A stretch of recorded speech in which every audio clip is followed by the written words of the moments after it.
ما شاء الله لا حول ولا قوة إلا بالله العلي العظيم. أعوذ بالله من الشيطان اللعين الرجيم. بسم الله الرحمن الرحيم. الحمد لله الذي من شرح صدورنا بمحبة رسوله المصطفى خاتم النبيين وطهر قلوبنا بولایت ولیہ صالح المؤمنین سادات الخلق الاجمعین ونجوم سماء المعارف والیقین والصلاة والسلام والتحیۃ والاکرام مولا و مولا الثقلین محبوب رب المشرقین والمغربین جد الحسن والحسین ابی الزہراء و ابی القاسم محمد اہل بیت الطیبین الطاہرین المعصومین المظلومین والمنتخبین المنتجبین ولعنۃ اللہ علی اعدائہم اجمعین والغاصبین والمنافقین والکافرین والکاذبین والظالمین من یومنا هذا الى یوم الدین. اما بعد فقط قال اللہ تبارک و تعالی فی کتابہ المبین واصدق الصادقین وقولہ الحق. بسم اللہ الرحمن الرحیم. یا ایہا الذین آمنوا ان تنصروا اللہ ینصرکم ویثبت اقدامکم. صلوات جگہ محمد والا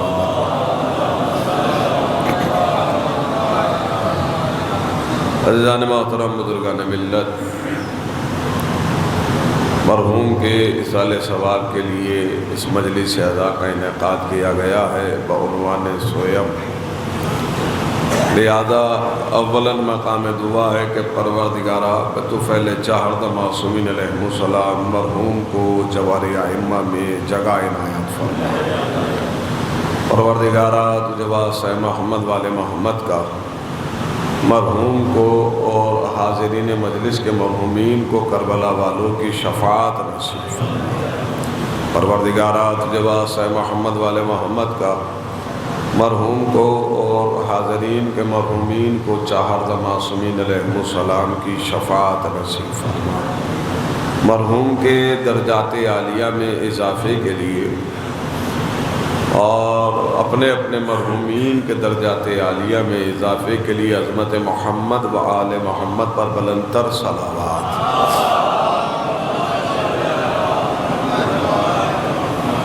محترم و معزز سامعین، چونکہ اصالِ ثواب کی مجلس سے خطاب ہو رہا ہے اور قرآن کریم کی ایک ایسی آیت کو موضوع سخن قرار دیا ہے کہ جس میں خلاق کائنات شرطیہ صورت میں ایک مطالبہ کر رہا ہے اور ایک وعدہ کر رہا ہے. پروردگار عالم کی ذات ہے اور شرط بھی ہے اس میں، یا یوں کہوں کہ شرطیہ صورت میں ایک مطالبہ ہے اور ایک وعدہ ہے. بس یہی دو باتیں ہیں جو پہنچانے کی کوشش کروں گا. ارشاد ہے بسم اللہ الرحمن الرحیم. یا ایہا الذین آمنوا، اے صاحبان ایمان، اے ایمان لانے والو، اے مومنو. پروردگار عالم مخاطب کر رہا ہے، تم صاحبان ایمان ہو، تم مومن ہو، تم مجھ پر ایمان لائے، میرے دین پر ایمان لائے، میری شریعت پر ایمان لائے، بھیجے ہوئے اوصیاء اولیاء پر ایمان لے آئے، میرے رسولوں پر ایمان لے آئے، آسمانی کتابوں پر ایمان لے آئے، اس شریعت پر ایمان لے آئے. اب آپ صاحبان ایمان ہو تو اللہ آپ سے وعدہ کر رہا ہے اور ایک مطالبہ کر رہا ہے. اب اگر آپ اپنے آپ کو صاحبان ایمان تسلیم کر رہے ہو، یا ایھا الذین آمنوا، اے ایمان لانے والو، ان تنصروا اللہ. اب یہ ہے شرط اور یہ مطالبہ بھی ہے. ان تنصروا اللہ، اے صاحبان ایمان، اگر تم اللہ کی مدد کرو گے، ان تنصروا اللہ، اگر تم اللہ کی مدد کرو گے، اور یہ وعدہ کر رہا ہے فوراً، وَيَنْصُرْكُمْ، تو وہ تمہاری مدد کرے گا۔ اب ایک مطالبہ ہو رہا ہے اور ایک وعدہ ہو رہا ہے، بس انہی دو باتوں میں مجلس کو تمام کرنے کی کوشش کروں گا، اور اس مجلس کا موضوع قرار دے رہا ہوں نصرت، مدد، نصرت ہے۔ تو صاحبان ایمان سے خطاب ہو رہا ہے اور کہا جا رہا ہے کہ تم صاحبان ایمان ہو، تو اللہ ایک مطالبہ کر رہا ہے، فطری گفتگو کرنا چاہتا ہوں۔ ان تنصر اللہ، اگر تم اللہ کی مدد کرو گے، ینصرکم، تو وہ تمہاری مدد کرے گا۔ تو پہلا مرحلہ ہے اگر تم مدد کرو گے، دوسرا مرحلہ ہے تو وہ مدد کرے گا۔ اب اس آیت کے ذیل میں چند گوشے ہیں جو عرض کرنا چاہتا ہوں۔ فطرت انسان نے کچھ اصول یہ بنائے، یہ خلاق کائنات نے نہیں بنائے ہیں، انسان کی فطرت نے یہ اصول بنائے ہیں۔ فطرت انسان نے اصول یہ بنائے ہیں کہ مدد دو صورتوں میں مانگی جاتی ہے، یا تو کسی کام کے انجام دینے میں ہم تنہا کافی نہ ہو، ہمیں آپ کی ضرورت ہو تو مدد مانگی جائے گی، یہ انسان کی فطرت کے بنائے ہوئے اصول ہیں نا، یا کسی کام کے انجام دینے میں ہم بے کس ہوں، لاچار ہوں، مجبور ہوں، تو پھر ہم اہل خانوادہ کی، مومنوں کی، عزیز و اقربا کی مدد طلب کریں گے۔ میں بنیاد رکھ رہا ہوں موضوع کی، اگر بنیاد وسیع ہو جائے اور مضبوط ہو جائے تو موضوع آسان ہو جائے گا۔ بس 2 لمحے کی توجہ چاہتا ہوں۔ انسان کی فطرت نے یہ اصول بنائے ہیں کہ یا تو ہم کسی کے کام کو پورا کرنے میں مجبور ہو تو مدد مانگیں گے، یا تنہا کافی نہ ہو تو مدد مانگیں گے۔ پروردگار عالم کہہ رہا ہے اگر تم اللہ کی مدد کرو گے۔ اب ذرا تصور کیجئے، ہے کوئی جو یہ کہے کہ اللہ کو کسی کی ضرورت ہے؟ نہیں، آپ نے غور کیا ہے، ساری کائنات کو اسی کی ضرورت ہے، اسے کسی کی ضرورت نہیں ہے، پھر بھی وہ کہہ رہا ہے ان تنصر اللہ، اگر تم اللہ کی مدد کرو گے۔ دوسرا قانون یہ کہ مجبور ہو، تو لمحہ فکری یہ ہے کہ کیا امت مسلمہ میں سے کوئی ایک لمحے کے لیے بھی یہ سوچ سکتا ہے یا گمان کر سکتا ہے نعوذ باللہ نعوذ باللہ کہ اللہ مجبور ہے؟ یہ تصور کیا جا سکتا ہے کہ وہ مجبور ہے؟ نعوذ باللہ نہیں نا، نہ وہ مجبور ہے نہ اسے کسی کی ضرورت ہے، لیکن پھر بھی اس نے مدد کا مطالبہ کیا۔ اب اگر صاحبان فہم ہے، تمہید کے طور پر جملہ صرف کر رہا ہوں نتیجے کی صورت میں، پھر بھی اس نے مدد کا مطالبہ کیا، اس نے مدد کا مطالبہ کیا، یعنی پہلے تو اپنے بندوں کو یہ بتایا کہ دیکھ لو مدد مانگنا مقام شرم نہیں ہے۔ نہیں، آپ نے غور کیا، ایک سلوات میں جگہ محمد والے محمد پر۔ آپ حضرات تھوڑا سا قریب آ جائیں، یہ خلا جو ہے بات کو پہنچانے میں تھوڑی سی کمی محسوس کرا رہا ہے۔ ایک اور سلوات میں جگہ محمد والے محمد پر ہے، آ جائیں۔ میں کہنا یہ چاہ رہا ہوں کہ کیا یہ تصور کیا جا سکتا ہے کہ وہ اسے کسی کی ضرورت ہے؟ نعوذ باللہ، نہ اسے کسی کی ضرورت ہے، نہ وہ محتاج ہے، نہ مجبور ہے، وہ مالک مختار ہے، وہ کائنات کا بنانے والا ہے، وہ ساری کائنات کو چلانے والا ہے، وہ ساری کائنات کو دینے والا ہے، پھر بھی وہ مدد مانگ رہا ہے، مطالبہ کر رہا ہے۔ تو پہلا مرحلہ تو یہ ہے کہ وہ یہ بتا رہا ہے کہ مدد مانگنا مقام شرم و حیا نہیں ہے، مدد مانگی جا سکتی ہے۔ دوسرا نتیجہ یہ ہے کہ وہ مختار ہو کر، وہ مالک ہو کر، وہ کائنات کی ہر شے پر قدرت رکھنے کے بعد بھی مدد کا مطالبہ کر رہا ہے۔ یعنی اس کا مطلب یہ کہ زمانے والوں کو بتا رہا ہے کہ ضروری نہیں کہ جو مدد مانگے وہ مجبور ہو۔ نہیں، آپ نے غور کیا ہے، اگر تاریخ آپ کے ذہن میں ہے تو نتیجے کا لطف لیجئے۔ ضروری نہیں کہ جو مدد مانگے وہ مجبور ہو، کبھی کبھی مدد ہم مانگتے اس لیے کہ مطالبہ ہمارا ہو اور مدد ساری کائنات کی ہو۔ بھئی یہی تو نظام ہے۔ تو یہ جو امام نے عصر کے میدان میں کھڑے ہو کر روزے عاشورہ فرمایا حل من ناصر ینصرنا، تو حسین مجبور نہیں تھے، مدد مانگی اس لیے کہ مدد مانگیں گے حسین اور مدد ہوگی ساری کائنات کی۔ ایک صلوات بھیجے گا محمد والے محمد پر۔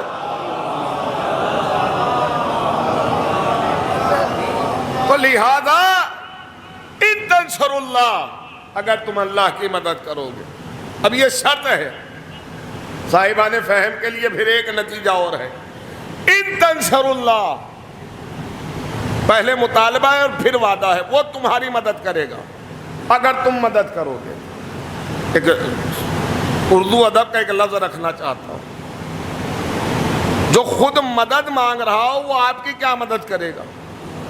یہ فطرت ہے نا انسان کی، لیکن وہ کہہ رہا ہے کہ پہلے اگر تم مدد کرو گے تو وہ تمہاری مدد کرے گا، یعنی چاہتا یہ ہے کہ پہلے تمہارے اندر جذبہ نصرت پیدا ہو۔ دیکھیں یہ بہت، میں نے کہا تھا اردو ادب کا ایک لفظ رکھ رہا ہوں، پہلے تمہارے اندر جذبہ نصرت پیدا ہو، تم کسی کی مدد کرنا چاہتے ہو، تو اگر تمہارے اندر جذبہ نصرت ہے تو اس کا وعدہ ہے کہ وہ تمہاری مدد ضرور کرے گا۔ یعنی کہنا یہ چاہ رہا ہے کہ پہلے تم ناصر بنو، پہلے تم مددگار بنو، اور اگر تمہیں کسی مقام پہ لغزش آئے، تمہارے قدم ڈگمگانے لگے، وَيُثَبِّتْ أَقْدَامَكُمْ، تو اللہ تمہارے قدموں کو وہ مضبوطی عطا کرے گا کہ تمہارے پاؤں ڈگمگانے نہیں دے گا۔ پر پہلی شرط یہ ہے کہ پہلے اپنے پاؤں مدد کے لیے بڑھاؤ تو صحیح۔ بھئی یہی تو وجہ ہے۔ اب یہ اگر بات پہنچے گی تو بڑی نازک سی ہے، وہ چاہتا یہ ہے کہ میں مدد اس کی کروں گا جو مددگار ہو، جو مددگار ہو، جو مددگار ہو، یعنی وہ واضح طور پہ کہہ رہا ہے کہ ہم بھگوڑوں کی مدد نہیں کریں گے، انہی کی مدد کریں گے جو مددگار ہو۔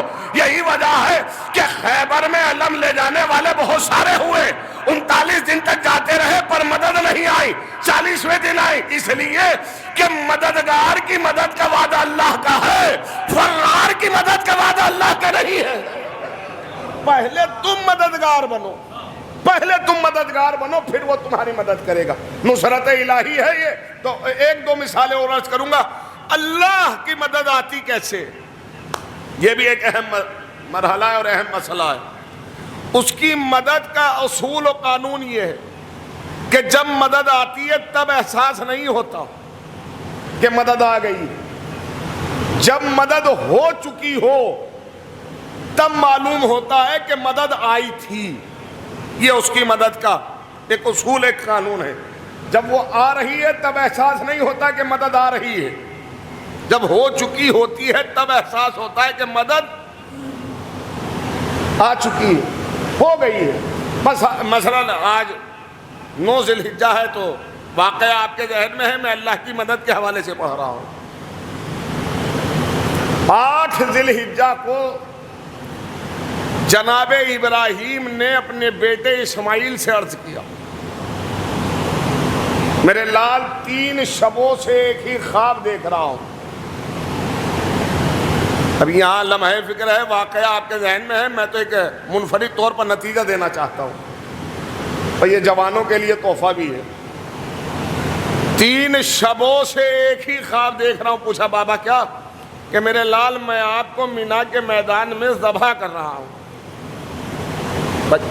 قرآن کے لفظ تو یہی ہے نا کہ خواب دیکھ رہا ہوں۔ تو بیٹے نے فوراً فرمایا 13 برس کے ہیں جناب اسماعیل، 13 برس سن عمر، اور اب کہہ رہے ہیں کہ بابا آپ اپنا خواب پورا کیجئے، مجھے صابرین میں سے پاؤ گے۔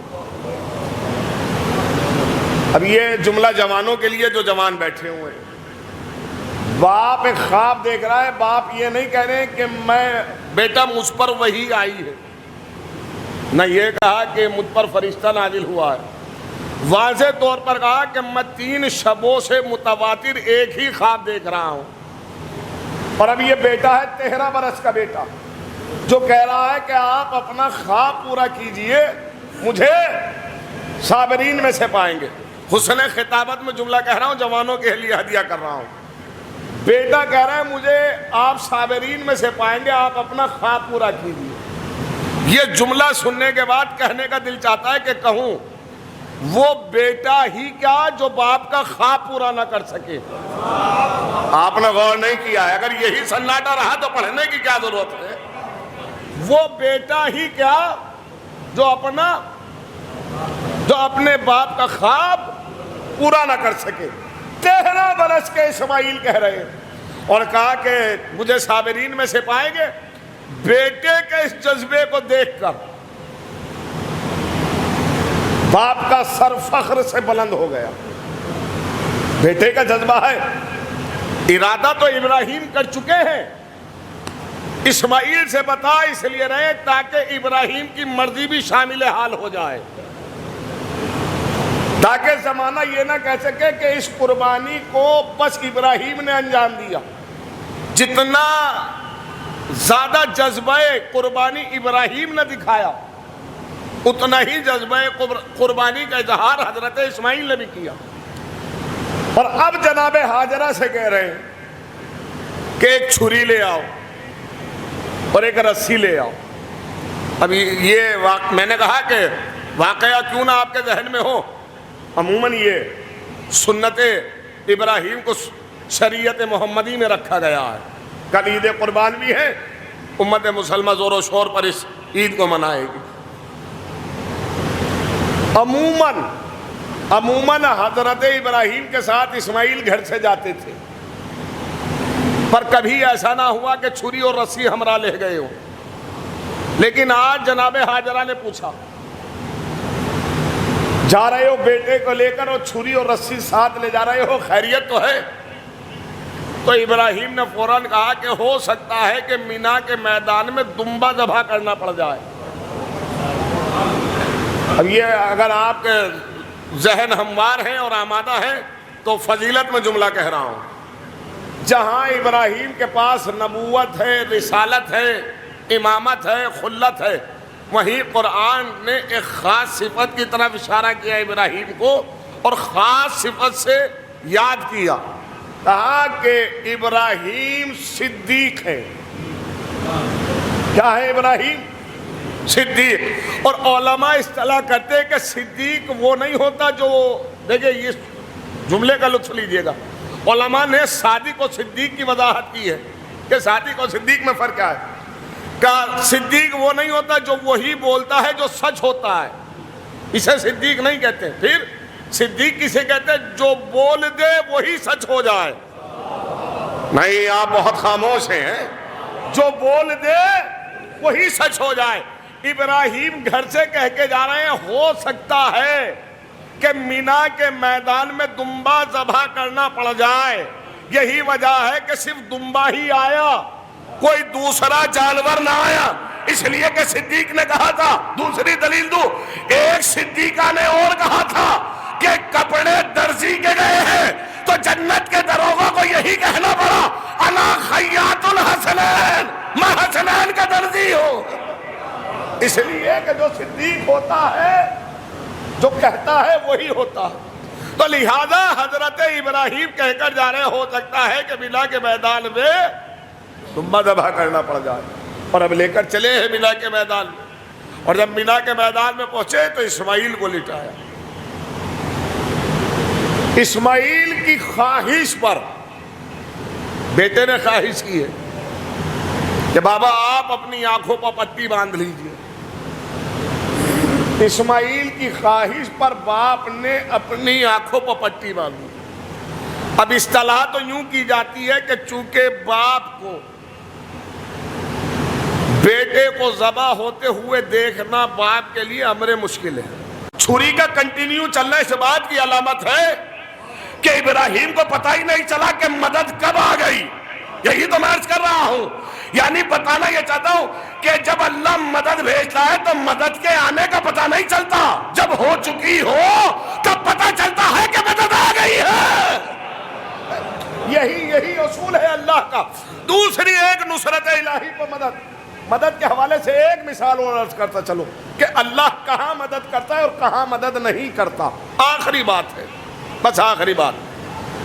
البتہ پڑھانا تو مجھے اور چاہیے عید قربان پر، لیکن آخری بات ہے اور عرض کر رہا ہوں بس. اللہ کب مدد کرتا ہے اور کب مدد نہیں کرے گا۔ کہاں مدد کرتا ہے اور کہاں مدد؟ حضرت مریم، یہ مثال دے رہا ہوں، اللہ نے جناب مریم سے فرمایا کہ اب آپ جائیے اس وقت کی طرف جس کے لیے ہم نے آپ کو منتخب کیا ہو، اور اب بیت المقدس سے جائیے، یعنی عیسیٰ آنے والے ہیں، ہے نا؟ جناب مریم چلی ہیں۔ اب یہاں بھی ایک لفظ کہہ دوں، کبھی کبھی جوش میں یا خطابت کے رمز میں کہہ دیتے ہیں کہ اللہ نے مریم کو نکالا ہے۔ یہ اردو ادب کا لفظ ہے، سمجھ گئے تو بس یہی کافی ہے۔ اللہ نے مریم کو نکالا نہیں ہے اپنے گھر سے، بھیجا ہے۔ بھیجنے میں اور نکالنے میں فرق ہوتا ہے۔ نکالا نہیں ہے، مریم معصومہ ہے، قرآن نے سند دی ہے، اور معصومہ کی ماں ہے۔ بھیجا ہے، اللہ نکالتا تو لعنتیوں کو ہے، نہیں آپ نے غور کیا ہے؟ نکالا نہیں ہے مریم کو کہ اللہ نے اپنے گھر سے نکال دیا، نعوذ باللہ، نکالا نہیں ہے، بھیجا ہے۔ اور کہا کہ مریم اب آپ جائیے اس مقام کی طرف، اور اب مریم ایک مقام پر آ گئی، ایسا مقام کہ جہاں سائے کے نام پر خرمے کا ایک خشک درخت ہے، سوکھا ہوا درخت، اور نہ پاس غذا ہے نہ پانی۔ اللہ کی مدد کا وعدہ ہے۔ نظام الہی کے لیے مریم نے قدم بڑھایا ہے کہ نہیں؟ اور چونکہ مریم نے قدم بڑھایا تو اس کا وعدہ ہے تم مدد کرو گے تو میں تمہاری مدد کروں گا۔ مریم کو پیاس لگی تو اللہ نے فوراً فرمایا مریم اپنے پیروں کی طرف دیکھو۔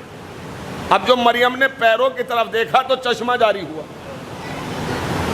مریم سیراب ہو گئی۔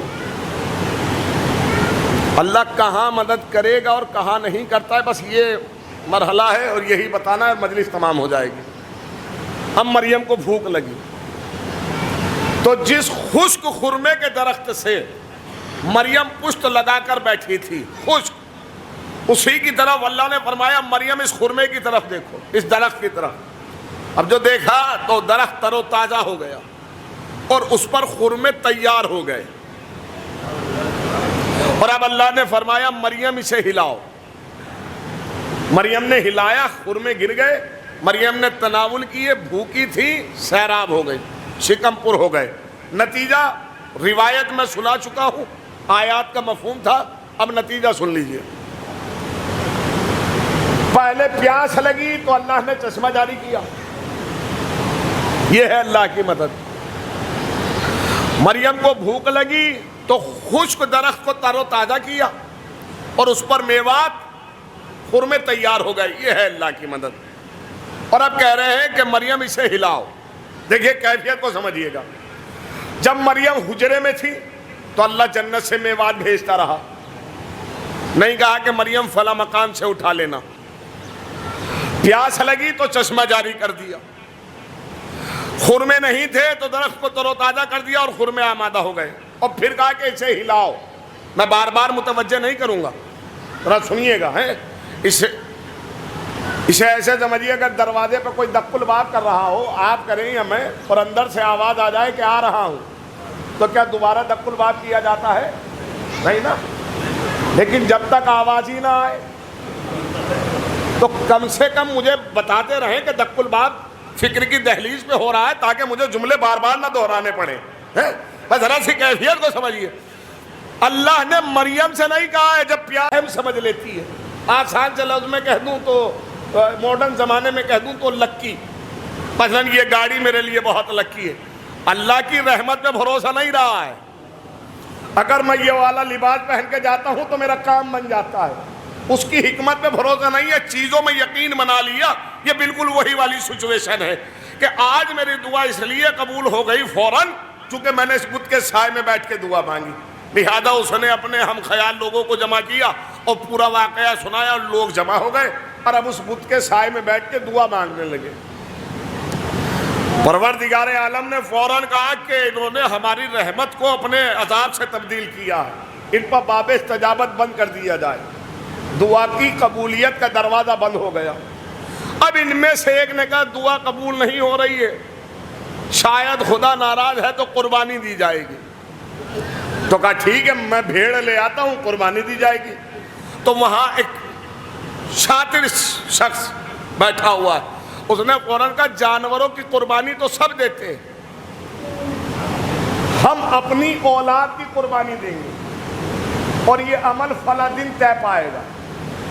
بستی میں یہ بات شہرت پا گئی کہ فلاں خانوادے نے اپنے بیٹے قربان کرنے کا اعلان کیا ہے اور فلاں روز کریں گے۔ جناب ابراہیم تک بھی یہ بات پہنچی۔ جناب ابراہیم فوراً پہنچے اور پہنچنے کے بعد تنبیہ کی، تنقید کی کہ خبردار بیٹوں کو قربان نہ کرنا، اور فوراً کہا کہ وہ خدا ہو ہی نہیں سکتا جو جوان اولاد کی قربانی مانگتا ہو۔ میں ایک مرحلے تک آپ کو لے کر آیا ہوں۔ لہذا جب ابراہیم کہتے رہے اور یہ نہ مانے اور اپنی بات پر اٹے رہے کہ جو ہے وہ قربانی ہم اپنے بیٹوں کی دیں گے، تو اب اللہ نے ابراہیم کو خواب دکھایا کہ تم اپنا بیٹا لے کر آؤ۔ میں نے یہ بات اس لیے پڑھی کہ ابراہیم نے آنکھوں پر پٹی باندھی کیوں، اور اب جب یہ گھر سے چلے بیٹے کو لے کر تو اسی خانوادے کا شخص ملا، کہاں جا رہے ہو؟ کہ مینا کے میدان میں۔ کہ کیوں؟ کہ اپنا بیٹا ذبح کرنے۔ اب وہ مسکرایا کہ کل جو ہمیں روک رہا تھا کہ بیٹے قربان نہیں کرنا، آج وہ اپنا ہی بیٹا لے کے جا رہا ہے۔ اور اس نے اپنے تمام ہم عقیدہ، ہم فکر، ہم مزاج لوگوں کو بلایا کہ جب ابراہیم اپنا بیٹا ذبح کر چکے ہوں گے تب ہم کہیں گے کہ خبردار اب ہمیں نہ روکنا، ہم بھی اپنے بیٹے قربان کریں گے۔ لہذا سب کو جمع کر لیا، سب آ گئے، اور اب ابراہیم ہے۔ اب یہ اگر جملہ پہنچ گیا تو نتیجتاً کہہ رہا ہوں، ابراہیم نے پٹی اس لیے نہیں باندھی کہ بیٹے کو ذبح ہوتے ہوئے دیکھ نہیں سکتے، اس لیے کہ جس نے ارادہ بنا لیا اب اس کے لیے ذبح کرنا بڑی بات نہیں تھی۔ پھر باندھی کیوں؟ اس لیے کہ سامنے مجمع ہے دشمنوں کا۔ ابراہیم نے پٹی اس لیے باندھی کل یہ نہ کہہ دے کہ ابراہیم نے چھری ہی جب چلائی جب دمبا آ گیا۔ اگر اس نتیجے کے بعد بھی آپ خاموش رہے تو میرے پڑھنے کا کیا فائدہ ہے بھائی؟ بھائی یہ دشمن ہے، الزام دے سکتا ہے کہ چھری جب چلائی جب دمبا آ گیا، بیٹا چلا گیا دمبا آ گیا، اور جب دمبا ذبح ہو گیا تو 70 آدمیوں نے ہاتھ اٹھا کر کہا ابراہیم ہم سمجھ گئے تیرا خدا سچا ہے، ہمارے خدا جھوٹے ہیں۔ یعنی قربانی اس لیے مانگی کہ وہ تبلیغ کا ذریعہ بنے، وہ جوانوں کی قربانی کو محفوظ کر سکے۔ 70 افراد ہیں۔ اچھا یہاں بھی لمحہ فکر ہے، آپ بول جاتے ہیں تو حوصلہ بڑھ جاتا ہے، ورنہ بولنے سے میرے اکاؤنٹ میں پیسے نہیں آ رہے ہیں۔ ایک سلوات بھیجے محمد والے محمد پر۔ انسان کی اپنی ایک فطرت ہوتی ہے، اپنا ایک شعور ہوتا ہے۔ داد جیسے شبی بھائی نے مرثیہ پڑھا ہے، ہر کسی کے مرثیہ پڑھنے کا اپنا ایک انداز ہوتا ہے، تقریر کرنے کا بھی ایک انداز ہوتا ہے، سب کے مختلف انداز ہوتے ہیں۔ ایسے ہی سامعین کا سننے کا اپنا ایک اور خطیب کو یا ذاکر اہل بیت علیہم السلام کو کی حوصلہ افزائی کا بھی سامعین کا اپنا ایک انداز ہوتا ہے۔ کچھ مسکرا کے داد دے دیتے ہیں، کچھ ہاتھ اٹھا کے داد دیتے ہیں، کچھ خالی گردن ہلا کے داد دے دیتے ہیں، کچھ خالی نگاہیں جما کے داد دے دیتے ہیں۔ داد سب دے رہے ہیں، اپنے اپنے انداز میں دے رہے ہیں۔ یہ نہ سوچیے برابر والا نہیں بول رہا ہے تو میں کیوں بولوں گا۔ آپ اپنے انداز کے مطابق کام کیجئے، وہ اپنے انداز کے مطابق کر رہا ہے۔ تو لہذا حضرت ابراہیم پٹی اس لیے باندھی تاکہ دشمن یہ نہ کہتے کہ چھری ہی جب چلائی جب دمبا آ گیا۔ فطرت کو محسوس کیجئے، قبیلہ کھڑا ہوا ہے، موجود ہے۔ اچھا جو جانور پالتے ہیں یا پرندے یا جانور، انہیں اپنے جانوروں کی بڑی پہچان ہوتی ہے۔ جو پرندے پالتے ہیں آسمان میں اڑتا ہوا پرندہ بتا دیتے ہیں اپنا ہے یا پڑوسی کا، رات کی تاریکی میں بتا دیتے ہیں جانور ہمارا ہے یا کسی اور کا۔ یہ ہے کہ نہیں ہے؟ ہے نا؟ 70 افراد تو وہ ہیں جنہوں نے گواہی دی، اور مجمع کھڑا ہوا ہے، دمبا آ گیا۔ اب مجھے بتائیں اس بھرے ہوئے مکے میں سے کوئی ایسا جس نے کمپلین کی ہو ہمارا دمبا چوری ہو گیا؟ آپ غور نہیں کر رہے ہیں۔ یا کسی نے پہچانا ہو یہ دمبا ہمارا ہے؟ یا آج تک امت مسلمہ سے کسی نے کہا کہ ارے حضور دمبا فلاں قبیلے کا تھا، فلاں گھرانے کا تھا، بلکہ کیا کہیں گے کہ بلا پاگل ہو گئے، دمبا جنت سے آیا تھا۔ جب یہ کہیں تبھی پوچھے کہ اگر دمبا جنت سے آیا تھا تو جسم نہیں آیا ہوگا؟ نہیں، آپ کے ذہن میں تاریخ ہے تو پھر اتنی خاموشی کیوں؟ جسم نہیں آیا ہوگا، روح آئی ہوگی، کنئی ذبح ہوا، خون نکلا ہے، سہرگ حیات کٹی ہے، جسم کے ساتھ آیا تھا۔ عجیب ہے امت مسلمہ، ایک دمبے پہ تو یقین کر لیا کہ دمبا جسم کے ساتھ وہاں سے یہاں آ سکتا ہے، اور جس کے صدقے میں یہ ساری کائنات خلق ہوئی، اگر وہ شب معراج جسم کے ساتھ چلا بھی جائے ہو رہا تو مرحلہ ہے اللہ کی مدد کا۔ دوسرا مرحلہ اسی قربانی پر عرض کر رہا ہوں، ابراہیم کی آنکھیں بند ہیں۔ اگر یہ مان رہے ہیں کہ آنکھیں بند ہیں، ایک ہاتھ میں چھری ہے اور ایک ہاتھ میں ہے اسماعیل کے حلقوم کی کھال، اور اب چھری چلائی، چھری اسماعیل کے گلے پہ چلی، نشانات باقی تھے، اتنی چھری چلی کہ ابراہیم کے گلے پہ نشان باقی تھے۔ دیکھیں مرحلہ ہے، اور یہ میں پریکٹیکل کر کے تو نہیں دکھا سکتا، پر کوشش کروں گا کہ سمجھا سکوں۔ بیٹا گیا اور دمبا آ گیا، اور چھری کنٹینیو چلتی رہی، رکی نہیں، چلتی رہی۔ سوال یہ ہے کہ اگر آپ کے ہاتھ میں رومال ہو، آنکھیں بند ہو، آپ کے ہاتھ سے کوئی رومال لے اور پھر واپس رومال دے، تو آنکھیں ہی تو بند ہے نا، ہاتھ کی حس تو زندہ ہے نا۔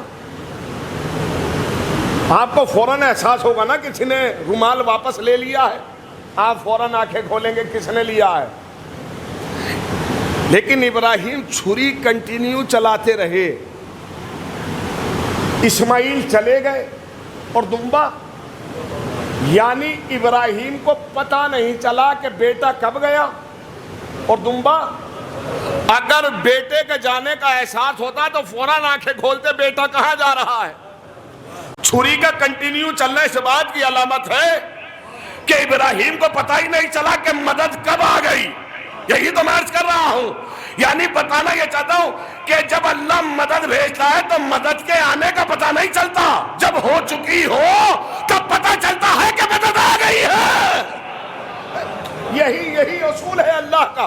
دوسری ایک نصرت الہی کو مدد کے حوالے سے ایک مثال اور عرض کرتا چلو کہ اللہ کہاں مدد کرتا ہے اور کہاں مدد نہیں کرتا۔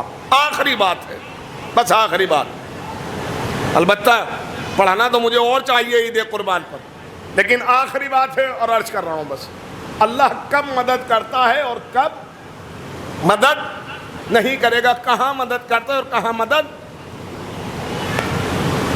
حضرت مریم، یہ مثال دے رہا ہوں، اللہ نے جناب مریم سے فرمایا کہ اب آپ جائیے اس وقت کی طرف جس کے لیے ہم نے آپ کو منتخب کیا ہو، اور اب بیت المقدس سے جائیے، یعنی عیسیٰ آنے والے ہیں، ہے نا۔ جناب مریم چلی ہیں۔ اب یہاں بھی ایک لفظ کہہ دوں، کبھی کبھی جوش میں یا خطابت کے رمز میں کہہ دیتے ہیں کہ اللہ نے مریم کو نکالا ہے۔ یہ اردو ادب کا لفظ ہے، سمجھ گئے تو بس یہی کافی ہے۔ اللہ نے مریم کو نکالا نہیں ہے اپنے گھر سے، بھیجا ہے۔ بھیجنے میں اور نکالنے میں فرق ہوتا ہے۔ نکالا نہیں ہے، مریم معصومہ ہے، قرآن نے سند دی ہے، اور معصومہ کی ماں ہے۔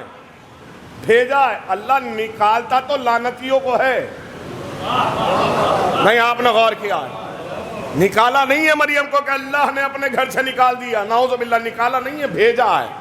اور کہا کہ مریم اب آپ جائیے اس مقام کی طرف، اور اب مریم ایک مقام پر آ گئی، ایسا مکان کہ جہاں سائے کے نام پر خرمے کا ایک خشک درخت ہے، سوکھا ہوا درخت، اور نہ پاس غذا ہے نہ پانی۔ اللہ کی مدد کا وعدہ ہے۔ نظام الہی کے لیے مریم نے قدم بڑھایا ہے کہ نہیں؟ اور چونکہ مریم نے قدم بڑھایا تو اس کا وعدہ ہے تم مدد کرو گے تو میں تمہاری مدد کروں گا۔ مریم کو پیاس لگی تو اللہ نے فوراً فرمایا مریم اپنے پیروں کی طرف دیکھو، اب جو مریم نے پیروں کی طرف دیکھا تو چشمہ جاری ہوا، مریم سیراب ہو گئی۔ اللہ کہاں مدد کرے گا اور کہاں نہیں کرتا ہے، بس یہ مرحلہ ہے اور یہی بتانا ہے، مجلس تمام ہو جائے گی۔ اب مریم کو بھوک لگی تو جس خشک خرمے کے درخت سے مریم پشت لگا کر بیٹھی تھی، خشک، اسی کی طرف اللہ نے فرمایا مریم اس خرمے کی طرف دیکھو، اس درخت کی طرف۔ اب جو دیکھا تو درخت تر و تازہ ہو گیا اور اس پر خرمے تیار ہو گئے، اور اب اللہ نے فرمایا مریم اسے ہلاؤ۔ مریم نے ہلایا، خرمے گر گئے، مریم نے تناول کیے، بھوکی تھی، سیراب ہو گئی، شکم پر ہو گئے۔ نتیجہ روایت میں سنا چکا ہوں، آیات کا مفہوم تھا، اب نتیجہ سن لیجئے۔ پہلے پیاس لگی تو اللہ نے چشمہ جاری کیا، یہ ہے اللہ کی مدد۔ مریم کو بھوک لگی تو خشک درخت کو تر و تازہ کیا اور اس پر میوات خرمے تیار ہو گئے، یہ ہے اللہ کی مدد۔ اور اب کہہ رہے ہیں کہ مریم اسے ہلاؤ۔ دیکھیے کیفیت کو سمجھیے گا، جب مریم حجرے میں تھی تو اللہ جنت سے میوات بھیجتا رہا، نہیں کہا کہ مریم فلاں مکان سے اٹھا لینا۔ پیاس لگی تو چشمہ جاری کر دیا، خرمے نہیں تھے تو درخت کو تر و تازہ کر دیا اور خرمے آمادہ ہو گئے، اور پھر کہا کہ اسے ہلاؤ۔ میں بار بار متوجہ نہیں کروں گا، ذرا سنیے گا، اسے ایسے سمجھیے اگر دروازے پہ کوئی دق الباب کر رہا ہو، آپ کریں یا میں، اور اندر سے آواز آ جائے کہ آ رہا ہوں، تو کیا دوبارہ دق الباب کیا جاتا ہے؟ نہیں نا۔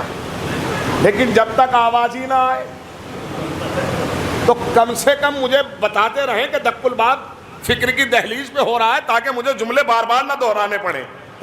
بس ذرا سی کیفیت کو سمجھیے۔ اللہ نے مریم سے نہیں کہا ہے جب پیاس لگی کہ کنواں کھودیے، نہیں کہا نا، چونکہ جس کنڈیشن میں مریم ہے اس حالات میں ایک خاتون کے لیے کنواں کھودنا بڑے مشکل ہے۔ خشک درخت ہے تو اللہ نے نہیں کہا مریم اسے تر و تازہ کیجئے، اس پہ خرمے تیار کیجئے۔ اللہ نے خود تر و تازہ کیا اور خرمے بھی اس پہ آمادہ کیے، لیکن ایک کام مریم سے اللہ نے کروایا، کہا اسے ہلاؤ۔ ارے جو خرمے تیار کر رہا ہے اس کے لیے گرانا کتنی بڑی بات ہے، نہیں آپ غور کر رہے ہیں؟ پھر ہلایا کیوں؟ کہ مریم اسے ہلاؤ۔ وہ کہنا یہ چاہتا ہے جو کام تم خود کر سکتے ہو ہم اس میں تمہاری مدد نہیں کریں گے۔ ارے نہیں، آپ بہت خاموش رہے بھئی، جو تم خود کر سکتے ہو اس میں مدد نہیں کریں گے، جو تمہاری حیثیت سے باہر ہو جائے ہمیں بلا لینا، ہم تمہاری مدد کریں گے۔ پر جو تم کر سکتے ہو اس میں تمہیں خود ہی مدد کرنا ہوگی۔ تو دوسرا مرحلہ ہے مدد کا۔ ایک آخری بات ہے مدد کے حوالے سے، پہلا مطالبہ اللہ کا، اور اسی مطالبے کو ہر نبی نے سنت الہی سمجھتے ہوئے اس زمانے میں ہر ایک نبی نے مدد کا مطالبہ کیا، آدم سے لے کر آخری نبی تک۔ اسلام کی پہلی دعوت ہو رہی ہے جسے دعوت ذو الشیرہ کہا جاتا ہے، اور اب نبی مطالبہ کر رہے ہیں، میں اللہ کا رسول ہوں، میں دین لے کر آیا ہوں، جو میری مدد کرے گا وہ میرا بھائی، وہ میرا جانشین ہوگا۔ یہ مطالبہ ہے کہ نہیں ہے؟ اب یہاں ایک لمحہ ہے، بس 5 منٹ کی گفتگو اور مجلس تمام ہو جائے گی، چونکہ مدد کا سلسلہ ہے۔ جو میری مدد کرے گا وہ میرا بھائی ہوگا، وہ میرا۔ اب ایک سوال ہے میرا آپ سے، چونکہ دعوت ذو الشیرہ آپ کے ذہن میں محفوظ ہے تو مجھے زیادہ زحمت بھی نہیں ہوگی سمجھانے میں۔ ایک سلوات بھیجے گا محمد والے محمد پر۔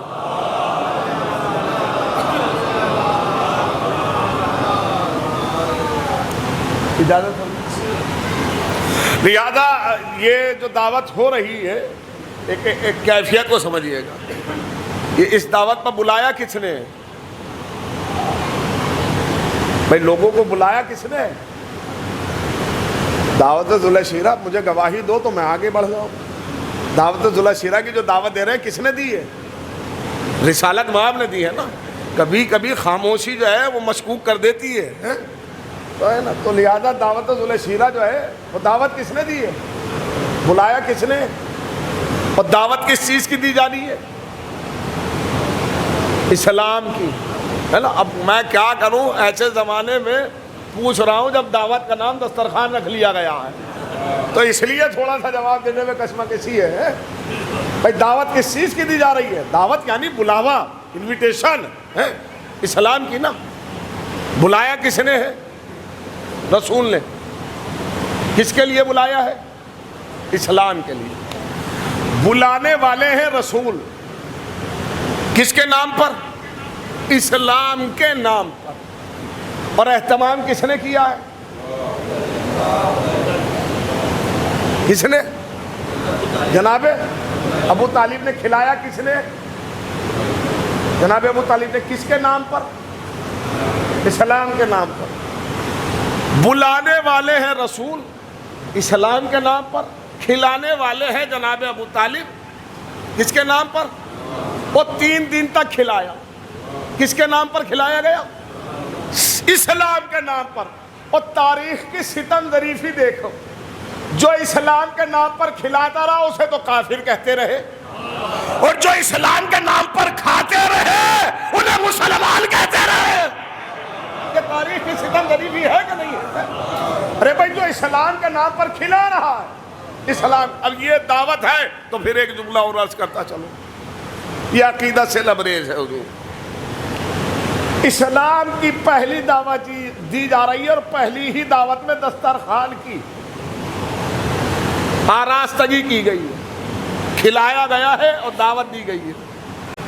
میں کہنا یہ چاہ رہا ہوں کہ اسلام کھلانا سکھاتا ہے.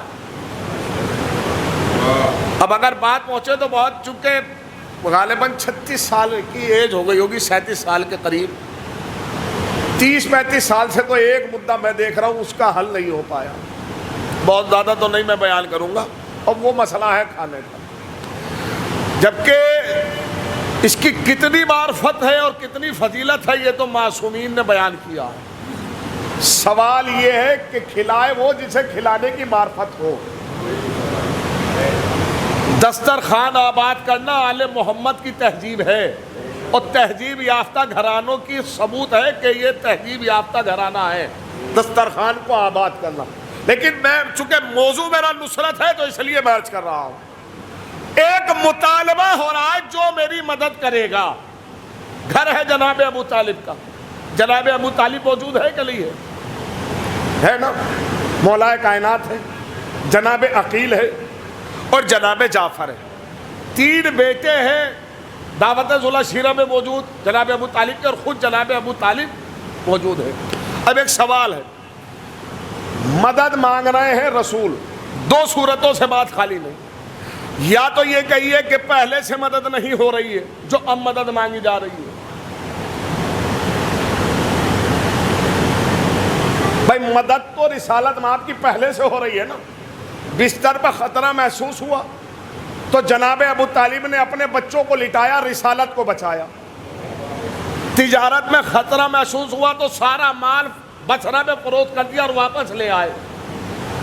بھتیجا اگر آنکھوں سے اوجھل ہو گیا تو حکم دے دیا بنی ہاشم کو کہ اگر شام تک محمد واپس نہ آئے تو مکے میں خون کی ندیاں بہا دینا. تو مدد تو پہلے سے ہو رہی ہے نا. پھر بھی رسول کہہ رہے ہیں جو میری مدد کرے گا. اب ذرا کیفیت کو سمجھیے. کہتے ہیں کہ جناب ابو طالب کے سب سے چھوٹے بیٹے, سب سے چھوٹے بیٹے مولا کائنات وہ بلند ہوئے اور کہا کہ میں گواہی دیتا ہوں کہ آپ اللہ کے رسول ہیں, اور میں وعدہ کرتا ہوں کہ تمہاری ہر گام, ہر قدم, ہر ایک مقام پر مدد کروں گا. دیکھیں کیفیت کو سمجھیے گا, بہت نازک سا جملہ ہے. جناب عقیل موجود ہے, ایسے بیٹے جو نصرت اسلام پر قربان ہو گئے, وہ بھی اور ان کے بچے بھی. جناب جعفر موجود ہیں, خود بھی نبی کی مدد کرتے ہوئے شہید ہو گئے جنگ موتا میں, اور بیٹے بھی قربان ہو گئے. لیکن مدد کا وعدہ کر رہے صرف مولا کائنات. دیکھیں لمحہ فکر ہے, 3 بھائی موجود ہیں تو تینوں بھائی مددگار ہیں, لیکن وعدہ کون کر رہے ہیں؟ صرف مولا کائنات. تو باقی بھائیوں کو بھی کہنا چاہیے تھا نا ہم آپ کے مددگار ہیں. لیکن اگر بات پہنچے تو فضیلت کا جملہ ہے کہ صرف مولائے کائنات نے ہی گواہی کیوں دی. اس کی ایک دلیل دے رہا ہوں میں. یہ اگر بات پہنچے تو گواہی، چونکہ یہ صرف وعدہ نہیں ہے، یہ گواہی بھی ہے کہ میں گواہی دیتا ہوں کہ آپ اللہ کے رسول ہیں. دلیل دے رہا ہوں، دعویٰ ہے تو دلیل دے رہا ہوں. اللہ نے جب مریم کو بیٹا دیا اور پھر جناب زکریا کو بھی ایک بیٹا عطا کیا، تو جناب زکریا جب مریم کو بیٹا دیا تو کہا ان اللہ یبشرک بکلمۃ، اللہ ایک کلمے کی بشارت دے رہا ہے، کلمے کی. منہ وہ کلمہ جو اللہ کی جانب سے ہے، اسمہ اس کلمے کا نام المسیح عیسی ابن مریم، اس کلمے کا نام عیسیٰ مسیح ہوگا. وہ جب جناب زکریا کو بیٹا دیا تو کہا ان اللہ یبشرک، اللہ بشارت دیتا ہے بے یحییٰ، ایک یحییٰ کی بشارت دے رہا، اللہ تمہیں بیٹا دے رہا ہے، مصدقا بکلمۃ، جو میرے کلمے کا گواہ ہوگا. کلمہ کون ہے؟ جناب عیسیٰ. اور گواہ کون ہے؟ جناب یحییٰ. اب یہ کیفیت ہے. اور پھر آیت یہی نہیں رکی ہے، پھر فرمایا کہ یہ جو ہم بیٹا دے رہے ہیں مصدقا بکلمۃ، یہ میرے کلمے کا گواہ ہوگا، وسیداً، اور یہ سردار ہوگا. میں نے مجلس کو تمام کیا اور نتیجہ آپ کے حوالے کر رہا ہوں. اللہ نے معصوم کا گواہ سردار کو بنایا. نہیں شاید بات پہنچی ہے. یہی وجہ ہے کہ دعوت صلح شیرہ میں بھائی تو 3 موجود تھے، پر گواہی صرف علی نے دی، اس لیے کہ 2 بھائیوں نے خاموش ہو کر بتایا کہ ہم بھائی تو 3 ہیں پر ہم میں سردار ایک ہی ہے اور وہ ہے علی. لہذا گواہی کا مطالبہ ہو رہا ہے، نصرت کا مطالبہ ہوا اور وعدہ ہوا. اور جب نصرت ہو گئی تو پھر جب یہ سفر بعثت کا زمانہ گزرا اور ہجرت کا زمانہ شروع ہوا اور مدینے میں تشریف لے آئے اور جنگ احد سے پلٹ کر آئے. چونکہ جنگ احد ایک ایسی جنگ ہے نا کہ جہاں مولائے کائنات اس قدر زخمی ہوئے کہ تیر مولائے کائنات کی پنڈلی میں پیوست ہو گیا. رسالت مآب کے دندان مآب شہید ہو گئے، ہے نا. بڑی زخمی ہوئی امت مسلمہ اس جنگ میں. اب کیفیت کو سمجھیے گا. جب اس جنگ سے پلٹے تو فوراً فرمایا، دیکھیں یہ ایک واقعہ، مسجد نبوی میں بیٹھے ہوئے ہیں، لکھتے ہیں شیخ کہ ایک قد و قامت، طویل قد و قامت، لہیم و شہیم شخصیت مسجد نبوی میں داخل ہوئی، ہاتھ بندھے ہوئے ہیں، مدد کے حوالے سے پڑھ رہا ہوں. آ کر سلام کیا، رسالت میں آپ نے جواب دیا.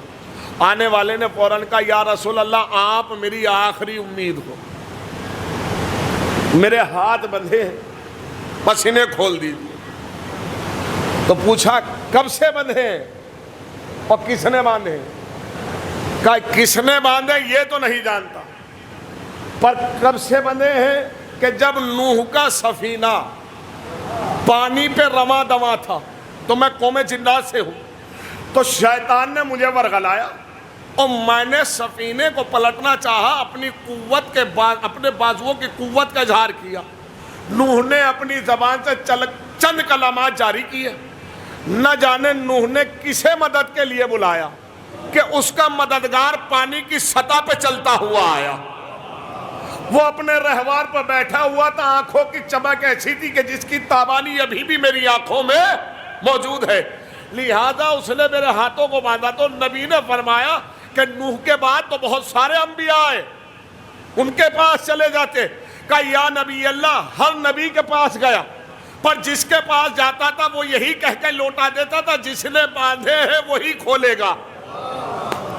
لہذا آپ ہیں اس سلسلے کے آخری نبی، آپ میری رہنمائی فرمائیے. بھئی یہ گفتگو ہو رہی تھی کہ مولائے کائنات چلے آئے، آنکھوں سے آنکھیں ملی تو فوراً کہا یا نبی اللہ یہی تو ہے جس نے میرے ہاتھوں کو باندھا تھا.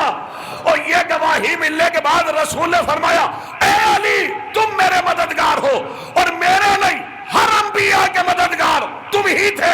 بس فرق اتنا ہے کہ تم ہر نبی کے ساتھ چھپے ہوئے تھے اور میرے ساتھ قدم بہ قدم چل رہے ہو. ہر ایک مقام پر تم ہی مددگار ہو. تو دوسرا یعنی نصرت، اللہ کی نصرت کا وعدہ. اور اسی نصرت کو لے کر آج 9 ذی الحجہ ہے، یوم عرفہ بھی ہے. آج حاجی میدان عرفات میں بیٹھے ہوں گے، کھلے ہوئے آسمان میں، اعمال بھی ہیں. اور زیارت امام حسین ہے آج اعمال میں. اور روایت یہ ہے، کہتے ہیں کہ آج کے اعمال میں جو ایک مرتبہ زیارت امام حسین کی تلاوت کرے 1000 حج مقبولہ کا ثواب حاصل ہوتا ہے. حج مقبولہ. اب یہ کوئی فضائی باتیں نہیں ہیں حضور، معرفت سے لبریز باتیں ہیں. آج کے اعمال کی بڑی فضیلت ہے. حاجی میدان عرفات میں بیٹھے، امام نکلے 8 ذی الحجہ کو مکے سے. 8 حج کا زمانہ ہے، اور کہہ کے جا رہے ہیں میں اپنے حج کو عمرے سے بدل رہا ہوں. 3 شعبان کو امام مکے میں پہنچے تھے. اب اس کیفیت کو سمجھیے گا، یہ تاریخ کا ایک گوشہ ہے. 3 شعبان کو مکے میں پہنچے. 11 رمضان المبارک کو امام حسین کے پاس کوفے کی جانب سے پہلا خط آیا. 11 رمضان کو پہلے خط پر حبیب بن مظاہر کے دستخط ہے، مسلم بن سجا کے دستخط ہے، اور جناب سلیمان کے دستخط ہے پہلے خط پر. اور اس کے بعد خطوں کا سیلاب بڑھ گیا، اور 28 رمضان تک 16,000 خطوط آئے. 17 دنوں میں کتنا؟ 16,000 تک کی روایت ہے. 28 رمضان تک.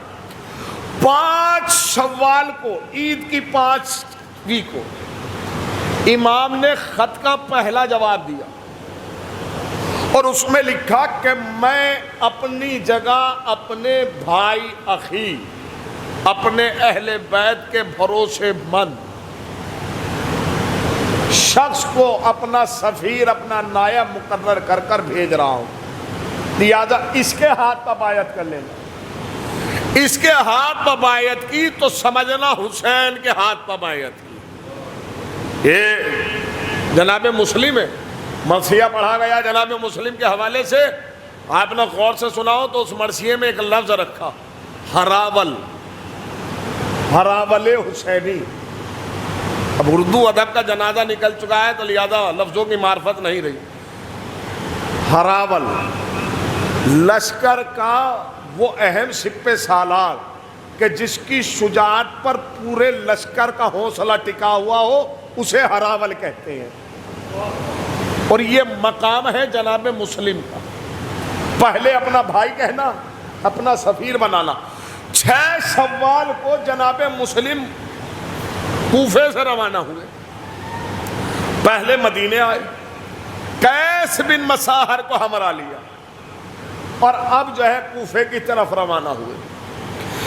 بعض روایت میں 7 ذیقار کو جناب مسلم والد کربلا ہوئے، اور بعض روایت میں 11 ذیقار کو جناب مسلم والد کوفہ ہوئے. والد کوفہ 11 ذیقار کو، اور 9 ذی الحجہ کو جناب مسلم شہید ہو گئے. غالباً 28 دن مسلم کوفے میں رہے. اب ایک یہ عجیب عدد ہے، 28 سال کا سن عمر ہے، اور 28 ہی دن جناب مسلم کے کوفے میں ہیں. 28 دنوں میں 8 دن تو مہمانی کے جناب مسلم کے نظر آتے ہیں کہ جہاں میزبان تھا کوفہ. باقی 20 دن مسلم کے پاس آسرا بھی نہیں تھا. اب یہ کیفیت ہے اگر آپ پہنچے پردیس میں. حضور پردیس بہت دور کی بات ہے، ایک فطرت ہے انسان کی، ایک احساس ہوتا ہے. اگر کسی اپنے کے گھر بھی چلا جائے اور اسے پانی پوچھنے میں تاخیر ہو جائے تو دل کو احساس ہوتا ہے ایسی گرمی میں آیا تھا. مسلم یکو تنہا 16,000 افراد بلانے والے، رات یہی اسی ادا خانے میں مجلس ہوئی، قبلہ نے جناب مسلم کے اس شہادت کے واقعات اور اس کے جزیات و کلیات بیان کیے ہیں۔ میں 2 لفظ پڑھنا چاہتا ہوں نفسیاتی طور پر، اور مجلس کو تمام کروں گا، اس لیے کہ مرحوم ایک شریف النفس شخص تھے، اللہ ان کے درجات بلند فرمائے، امام جگہ عنایت فرمائے، وارثین کو صبر جمیل عطا فرمائے۔ کہتے ہیں کہ 28 دن مسلم کوفے میں رہے، اور پھر ایک روز ایسا آیا مغربین میں، ابھی یہ کیفیت کو سمجھنا، اس وقت سلمان کوفے کا حاکم ہے، بعض نے سلیمان نے لکھا ہے، بعض نے سلمان لکھا ہے، لیکن کوفے سے ایک خط گیا یزید کے نام کا، یزید جو حاکم تو نے کوفے کا مقرر کیا ہے وہ مسلم سے بیعت نہیں لے سکتا ہے، اس کے دل میں سافٹ کارنر ہے، کسی سخت دل شخص کو کوفے کا حاکم بنا۔ ایک غلام ہے جو ہے وہ یزید کا، جس کا نام ہے سرجون، وہ اس کے باپ کا بھی غلام تھا۔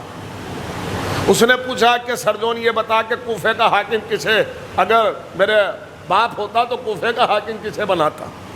تو سرجون نے فوراً کہا اگر تیرا باپ زندہ ہوتا تو کوفے کا حاکم عبید اللہ کو بناتا، اس لیے کہ اس روئے زمین پر اس سے سخت دل شخص کوئی نہیں ہے۔ لہذا یزید نے عبید اللہ کو کوفے کا حاکم بنایا، اور جب عبید اللہ کوفے کا حاکم بنا تو فوراً پہلا اعلان یہ کیا اگر کسی کے دل میں مسلم کی حمایت پائی گئی تو اسے قتل کر دیا جائے گا۔ اب یہ موت کا خوف ایسا تھا کہ لوگوں نے مسلم کو تنہا کر دیا۔ قبلہ اظہر حسین زیدی اللہ مقام مرحوم، اللہ ان کے درجات بلند فرمائے، ان کا ایک جملہ جناب مسلم کے حوالے سے اس منزل پہ تھا، اور بڑا وسیع جملہ تھا کہ کوفے میں مسلمان تو بہت تھے پر مسلم ایک ہی تھا۔ بس اس کیفیت کو اگر آپ سمجھ گئے تو بڑی نازک سی کیفیت ہے۔ بلانے کے بعد مسلم کو یک و تنہا کیا گیا، اور اب ایک رات کی تاریکی ہے، مسلم آسرا تلاش کر رہے ہیں، کوئی گھر مل جائے۔ اب آپ سمجھیے کہ انسان جب کسی کے دروازے پر اس غرض سے بیٹھ جائے کہ مجھے پانی پینا ہے تو اندازہ لگا سکتے ہو وہ کتنے دن کا پیاسا ہوگا۔ اگر کسی کی دہلیز پہ انسان تھک کے بیٹھ جائے کہ مجھے پانی پینا ہے تو ذرا احساس کرو وہ کتنے دن کا پیاسا ہوگا۔ رات کی تاریکی ہے، ایک بی بی کے دہلیز پر مسلم بیٹھے ہیں، بی بی ہے کہ بیٹے کے انتظار میں دروازہ کھولا تو دیکھا ایک شخص بیٹھا ہے، فوراً بی بی کہتی ہے بھائی کسی کی دہلیز پہ رات کی تاریکی میں کسی اجنبی کا بیٹھنا یہ اچھی علامت نہیں ہے، اپنے گھر جائیے۔ تو مسلم نے فوراً طرف کر کہا بی بی یہ تو بتا جس کا کوئی گھر ہی نہ ہو، ارے جو پردیس میں ہو۔ اللہ اکبر، خدا کوئی غم نہ دے سوائے غم سید الشہداء اور خانوادہ امام حسین کے، اللہ آپ کو سلامت رکھے، اللہ آپ کی نوازوں پر رحم و کرم برسائے، آپ کی اولاد کو سلامت رکھے۔ کتنی غربت ہے جناب مسلم پر، کیا غریبانہ جواب تھا مسلم کا۔ بی بی یہ تو بتا جس کا کوئی گھر نہ ہو، جس کا کوئی گھر نہ ہو، کہ چاہتا کیا ہو، کا پیاسا ہو، پانی پلایا، سیراب ہوئے مسلم۔ لیجئے ایک جملہ اور سن لیجئے، مجلس تمام ہے۔ اس بی بی کا نام تاریخ نے طوع لکھا ہے، کہتی ہے آپ ہے کون؟ کوفے کے حالات اچھے نہیں ہیں، یہاں سازگار نہیں ہے، یہ کوفہ، اب یہ اس جملہ محسوس کرنا اس بی بی کا جملہ ہے، بھائی حالات اچھے نہیں ہیں، یہ کوفہ اس وقت ایک وحشی درندے کی طرح ہے جو نوچ پھاڑنے کے لیے تیار بیٹھا ہے، تم ہو کون؟ تو مسلم کہتے ہیں بی بی میں حسین کا سفیر ہوں، میں علی کا پوتا ہوں، میں عقیل کا بیٹا ہوں، میں خاندان رسالت کا چشم و چراغ ہوں، ارے میں حسین کا نائب ہوں۔ جیسا یہ سنا بی بی طرف گئی، اے سید و سردار تم باہر کا بیٹھے اندر آ جاؤ، یہ وحشی درندہ تمہارے خون کا پیاسا۔ اللہ اکبر، خدا کوئی غم نہ دے۔ مجھے جناب مسلم کی جنگ تو نہیں پڑھنی ہے، لیکن آپ کی آوازیں بلند ہو گئی، 2 جملے مصائب کے اور سن لیجئے۔ کہتے ہیں کہ بیٹا آیا, بیٹے نے خبر پہنچا دی, اور جب خبر ملی اور لشکر آیا تو اس وقت مسلم نماز ادا کر رہے تھے اور حملوں پہ حملے ہوئے, ایک ٹکڑی بھاگی, لشکر اور منگایا گیا, لشکر آتا رہا, مسلم لڑتے رہے.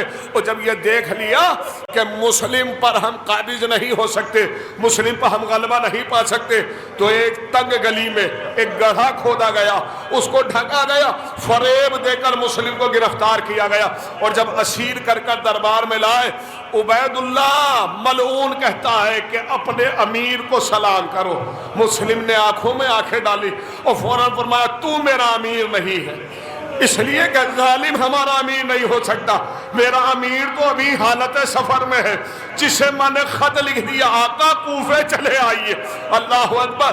پوچھا کہ اسے قتل کیا جائے, وہ تمام باتیں, کچھ وصیتیں ہیں, تو کہا میں تجھے اس لائق نہیں سمجھتا کہ میں تجھے اپنی وصیتیں بیان کروں. ہاں اگر اس دربار میں کوئی شریف شخص ہو تو اسے بلاؤ جس سے میں اپنی وصیتیں بیان کر سکوں. لہذا ایک شخص اٹھا, اس نے وعدہ کیا مسلم میں تمہاری امانت, تمہاری وصیتوں کو پورا کروں گا اور جو حکم ہوگا اسے بجا لاؤں گا. لہذا مسلم نے اس کے کان میں وصیتیں بیان کی. پہلی وصیت تو یہ کہ جب سے کوفے آیا ہوں مقروض ہو گیا ہوں, میرا زرہ بیچ کر, میری ڈھال بیچ کر میرا قرض ادا کیا جائے. اور چند وصیتیں تھیں, ان میں ایک اہم وصیت یہ تھی, جانتے ہیں وہ کیا ہے؟ وہ یہ تھی کہ میں نے خط لکھا ہے فرزند رسول کو, کوفے چلے آئے, میری اہم وصیت یہ ہے کہ بس ایمان تک پیغام پہنچا دو, آقا کوفے کی طرف نہ آنا. اللہ اکبر. خدا کوئی غم نہ دے سوائے مظلوم کربلا کو. 8 ذی الحجہ کو یعنی کل جو دن گزرا ہے, امام نے مکہ چھوڑا, اگر کوفے کی طرف آ رہے, جو بھی کوفے سے آنے والا ملتا ہے اسی سے کہتے ہیں بھائی کوفے کے حالات کیسے ہیں, بھائی کوفے کے حالات کیسے ہیں, پوچھتے جاتے ہیں. لیکن لکھتے ہیں جب مسلم کو دارالامارہ کی چھت پہ لے جایا گیا, آخری جملہ, مجلس تمام ہو گئی, کہتے ہیں کہ امام نے ایک مقام پر کہا عباس خیام نصب کر لو. خیام نصب ہو گئے, بیویاں خیموں میں بیٹھی, امام اپنے خیمے کی دہلیز پر بیٹھ گئے. اب یہ قیامت کا فکر ہے, ادھر مسلم ہے کہ دارالامارہ کی چھت پہ لے جایا گیا, نماز کو تمام کیا, اب مسلم کو دارالامارہ کی چھت سے پھینکا جانے والا ہے. تو ایک مسلم نے سلام کیا, سلام آخر السلام علیکہ یا ابا عبداللہ الحسین.